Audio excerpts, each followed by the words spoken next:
Hi friends, నా videos కానీ మీకు నచ్చినట్టయితే please like and subscribe my channel. ఈరోజు నిండు నూరేళ్ల సావాసం సీరియల్లోని బాగి ఇంట్లోని ఫ్యాన్ని దులుపుతూ ఉంటుంది. అప్పుడే అమరేంద్ర అక్కడికి వచ్చి నేను హెల్ప్ చేయాలా బాగి అని చెప్పి బాగిని ఎత్తుకొని బాగి ఫ్యాన్ అందట్లేదు కాబట్టి తుడవడానికి హెల్ప్ చేస్తూ ఉంటాడు. బాగి ఒక చిన్న క్లాత్తోని ఆ ఫ్యాన్ని తుడుస్తూ ఉంటుంది. అమరేంద్ర ఎత్తుకున్న తర్వాత అలా తుడవడం వల్ల ఆ ఫ్యాన్ మీద ధూళి అంతా కలిపి అమరేంద్ర కళ్ళల్లో పడుతుంది. అప్పుడు బాగి ఒకసారిగా కిందకి దిగి ఏమైందండి అని గాబరాగా అడుగుతుంది. కంట్లో ధూళి పడిందని చెప్పేసరికి అది తీయడానికి ప్రయత్నిస్తూ ఉంటుంది. ఇద్దరూ మౌన భాషలో మాట్లాడుకుంటూ ఉంటారు, బాగి అమరేంద్ర ఇద్దరూ కలిపి.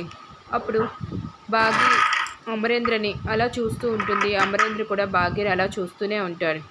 ఇద్దరూ కలిపి ఈ ఆషాఢంలోని ఒక్కటి కాబోతున్నారేమో చూడాలి మరి. ఇక్కడ చూస్తే అరుంధతి కూడా చాలా హ్యాపీగా ఫీల్ అవుతుంది. తనకి ఇంకా 18 రోజులు టైం దొరికిందని చెప్పి అంజలి ఆ పువ్వులు దేవుడి దగ్గర పెట్టడం వల్ల, తన అస్థికల మీద పెట్టడం వల్ల తనకి టైం దొరికిందని చెప్పి చాలా హ్యాపీగా ఉంటుంది. ఈలోపే చిత్ర పని మనోహరి పని కానిచ్చేయాలి నేను అని చెప్పి ఆలోచిస్తూ ఉంటుంది.